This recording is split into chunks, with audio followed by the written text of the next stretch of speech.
101 Dalmatians. Pongo the Dalmatian lived with a young human called Roger Radcliffe in a little flat which was always untidy. Then one day, Roger got married. His new wife was called Anita, and she had a beautiful lady Dalmatian called Perdita. Pongo was pleased. Everything went well until a friend of Anita's called Cruella de Vil came to visit them. Roger didn't like her, and she frightened Perdita and Pongo. As she was leaving, Cruella looked at the dogs and said, "Aren't their coats beautiful? Do Dalmatians have lots of puppies? When are they expected?" "She'll have 6 or 7, said Anita. "In 3 weeks' time." "Don't forget to let me know," said Cruella, driving off with a gloating smile. When at last Perdita's puppies were born, there were just 6 or 7, there were 15. The humans, including Nanny, the maid, who looked after them, were delighted. As soon as they were all born, Cruella turned up again. 15, she said, pleased. "I'll buy all of them." "Oh, no, you won't," said Roger, looking her straight in the eye. "We're not selling a single one." Cruella was furious and slammed the door as she left. Pongo and Perdita were overjoyed that all the puppies were going to be kept, but they wouldn't have been nearly so happy if they could have seen Cruella at that moment.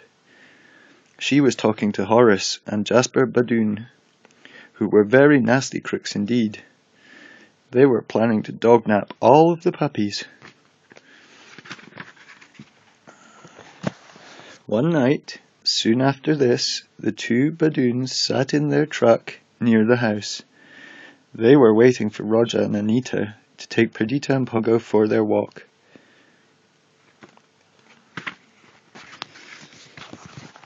When the 4 came out, the 2 Badoons hurried over to the house. Nanny the maid tried to stop them, but they forced their way in. They picked up all the puppies, and minutes later the truck was on its way.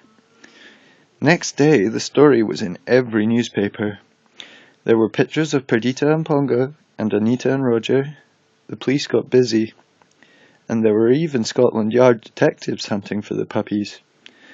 But days went by, and no one found them. At last, Pongo said to Perdita, "It's no good. The humans aren't getting anywhere. We'll have to find the puppies ourselves." "How can we do that?" asked Perdita, weeping. "We don't even know where to start."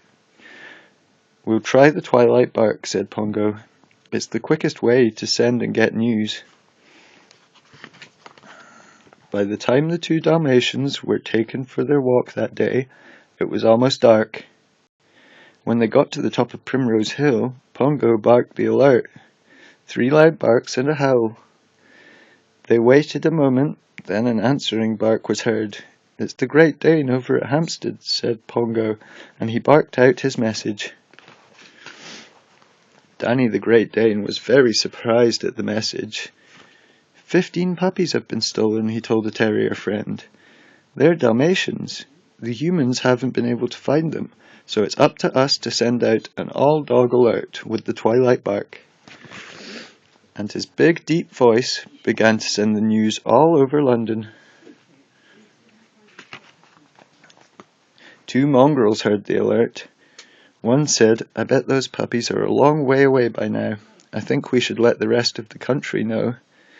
"Good thinking," said his friend. "I'll go to the railway station and pass the word. You go down and tell the river dogs."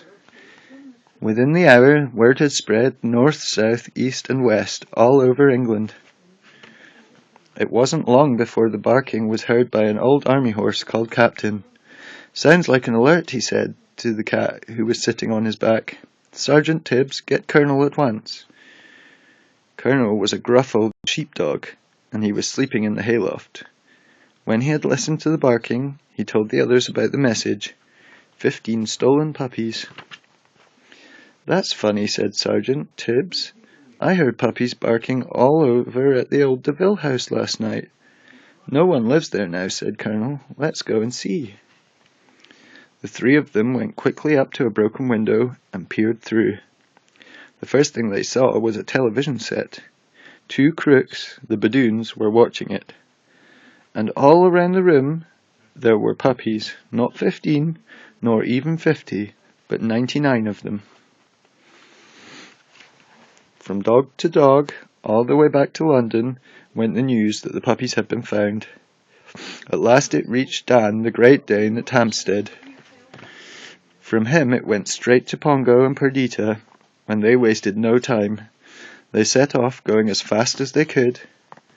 Meanwhile, Sergeant Tibbs was keeping watch on the Deville house. He saw Cruella drive up to the door, and he went to the window to hear what was happening. She was saying to the Badoons, "I want the skins of all those puppies for fur coats. Just see that they're ready in the morning." And with that, she slammed the door and was gone. Tibbs was so horrified that he sat and trembled for a whole minute. Fur coats from puppy skins? What a truly horrible thought. There wasn't a moment to lose.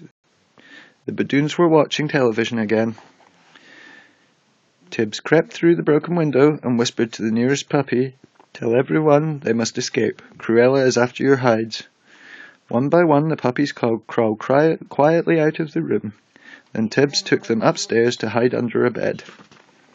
At that moment, Colonel, the old sheepdog, heard Pongo barking at the nearby crossroads. He barked back, telling the Dalmatian how to get to the Deville house, but now the Badoons had discovered that the puppies had gone. They were hunting for them. So when the two Dalmatians arrived minutes later, they found the puppies backed into a corner of the bedroom. Tibbs was in front, trying desperately to protect them from the Badoons. Pongo and Perdita bounded into action. Pongo went for Jasper Badoon, and Perdita pulled the rug from under Horace. Under cover of the fight, Tibbs led the puppies out of the house and along to the stable. When they had finished with the Badoons, Pongo and Perdita dashed after the puppies. "Are all 15 here?" asked Perdita anxiously. It was the old horse captain who answered. 15 and a few more, he said. "There are 99. 99, said Pongo, astonished. Whatever did Cruella want with 99 puppies? There was a silence for a moment. Then a puppy said, "She was going to make fur coats out of us." Perdita and Pongo looked at each other. They had never dreamed of anything so evil. "We'll just have to take them back to London," said Perdita. "Roger and Anita won't turn them out." As they set out across the snow on their way back to London, Perdita was worried again. There were so many puppies that their paw prints could easily be seen. And they were. Cruella in her car and the Badoons in their truck were soon after them. Only one thing would help: disguise. The puppies all rolled in some soot until they all looked like black Labradors. Then they climbed into a van which was going straight to London. Then some real luck came along. The Badoons' truck crashed into Cruella's car, and they were both out of action. Home at last, and Anita, Roger and Nanny started to clean off the soot. Then Nanny said, "Have you noticed that there seem to be a lot more of them?" Roger started to count. 14 under the Christmas tree, 62, 94, and 5, all the way to 99. And when you add Pongo and Perdita, that makes 101 Dalmatians. Good night.